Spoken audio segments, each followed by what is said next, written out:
We've been told the sewage spills will be cut, that big fines will force water companies to clean up their act. But now we're lifting the lid on the secret sewage, pumped out from emergency overflows thousands of times, and in some cases, non-stop, for days on end. The clue is in the name. Emergency overflows are only meant to be used in emergencies. The regulator, Ofwat, reckons, on average, they're used once a year. But the data we have shows some are being used way more than that. Like here, in the village of Holmrook, between the lakes and the coast in Cumbria. This emergency overflow poured sewage into the river here 110 times in 2023. That's not once a year on average. That's more like twice a week. A few metres downstream, another emergency overflow that was used 38 times that year. Between them, they were spewing sewage into the river for more than 1,200 hours. 1, 2, 3, 4, we don't want this poo no more! The anger over sewage has pushed the issue up the political agenda, but the sewage figures now published every year are for storm overflows, not emergency overflows. To get those figures, Channel 4 News made environmental information requests to the 11 wastewater companies in England and Wales. Some told us they have no data because most emergency overflows don't have sewage monitors. The data we did get, although incomplete, is revealing, showing at least 7,000 spills from emergency overflows with monitors in 2023, making for more than 71,000 hours of sewage. There was sewage every day for 3 weeks pouring out of one emergency overflow in North Devon. More than 160 outlets spilled more than 10 times that year, while 4 water companies have emergency overflows that spilled more than 100 times. It is a scandal, and we know the water companies know an awful lot more than they're telling us. From the data that we've shown you, from seeing that we've got emergency overflows being used more than 100 times a year, can you think of any explanation for that other than this being illegal?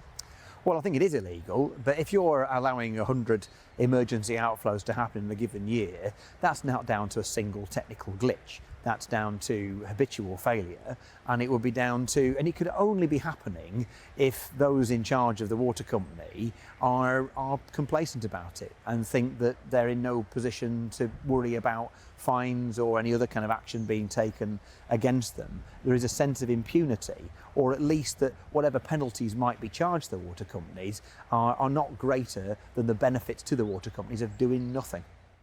And then the eggy smell, that's hydrogen sulphide. Barbara Evans is a professor of public health engineering at Leeds University. Among her areas of expertise, fecal sludge management. Yes, really. And what's more, we found some where we were filming. I have to say that looks distinctly like there's some foul water in there, black water, so poo flow. This pipe isn't listed as an emergency or a storm overflow, so we don't know where the murky liquid's coming from.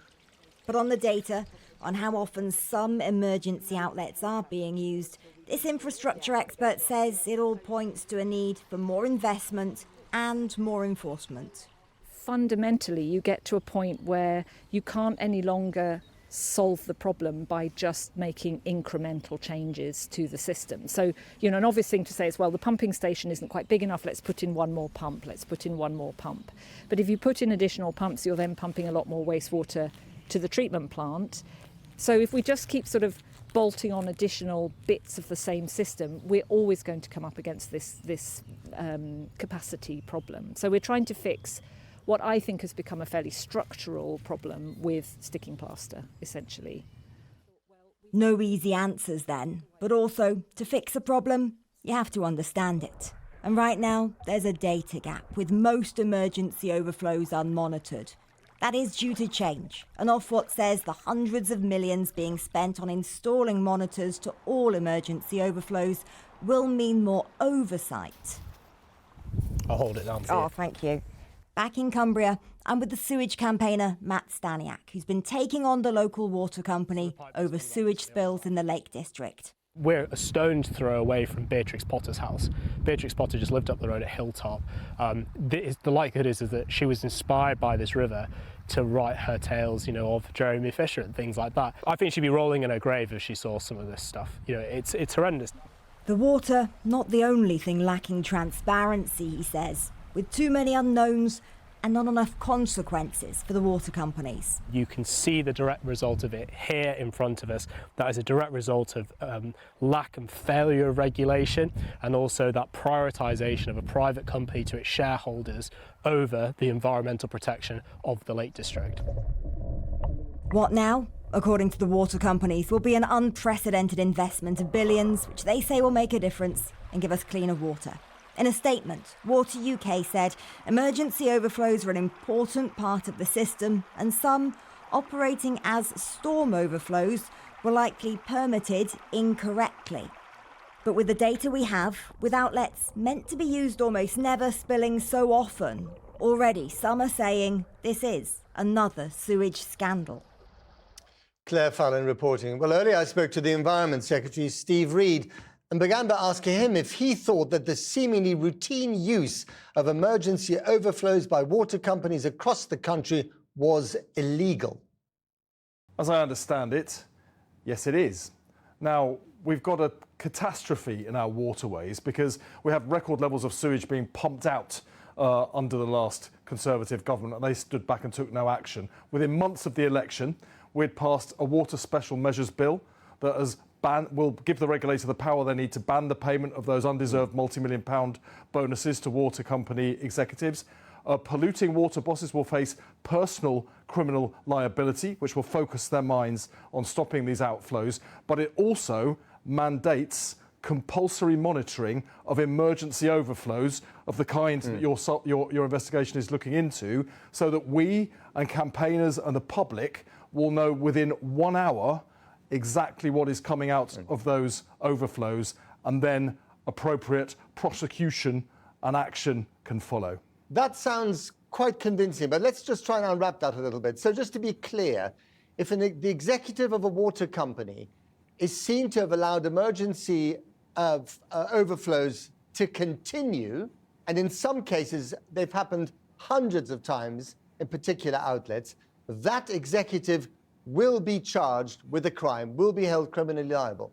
Well, it will either be the executive or it could be the water company themselves. So we're increasing the severity of fines on water companies. We've got one of the biggest investigations ever going into water companies at the moment for breaches of the pollution rules. We're giving the Environment Agency more resources. They were, of course, cut in half under the Conservative government, but we're following the polluter pays principle so that it's now possible to claw back the cost of successful prosecutions to enable further prosecution to take place. Okay, because I gather there are 4 out of the 11 waterways companies in England and Wales who have no idea what they're putting into the water, what sewage is flowing into the water. And I just wonder, when it comes to the monitoring that you've announced, again, I'm told it'll take 5 years for 50% of the water companies to have the right monitors fitted. Why on earth will it take that long? Well, if you look at the state of our sewage system, it's fallen apart. Pipes underground have crumbled away, and it's going to take a lot of work to fix them all and to put in place the monitoring that we need to make sure that we know what is going on. Indeed. And the pipes is a whole other matter, and it'll cost an awful lot of money to fix all those. But I'm just talking about fixing those monitors. I mean, it can't be that complicated to fix some monitoring device to tell the water companies, and therefore us, what on earth is actually going into that water. Well, it can be more complex than you think. We know, for instance, the water companies don't necessarily know even where all of the outflows are at the moment. So there is a lot of work that's got to be done to get there and to find them. But we really have moved on.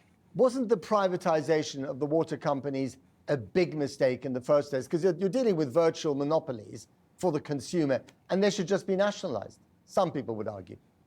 Well, I've appointed Sir John Cunliffe, the former Deputy Governor of the Bank of England, to lead a water commission to look at how we change regulation, the role of the regulator, and how we can make sure that the problems, which are fundamentally problems of governance and regulation, that have caused the problems that we've seen. If we were to look at nationalisation, then it could cost over £100 billion of money that we don't have. It would take years to unpick the current ownership models. And while they were being unpicked, of course, the pollution problem would get even worse. But taking 10 years, giving them 10 years to fix 100% of companies with monitors is just too long.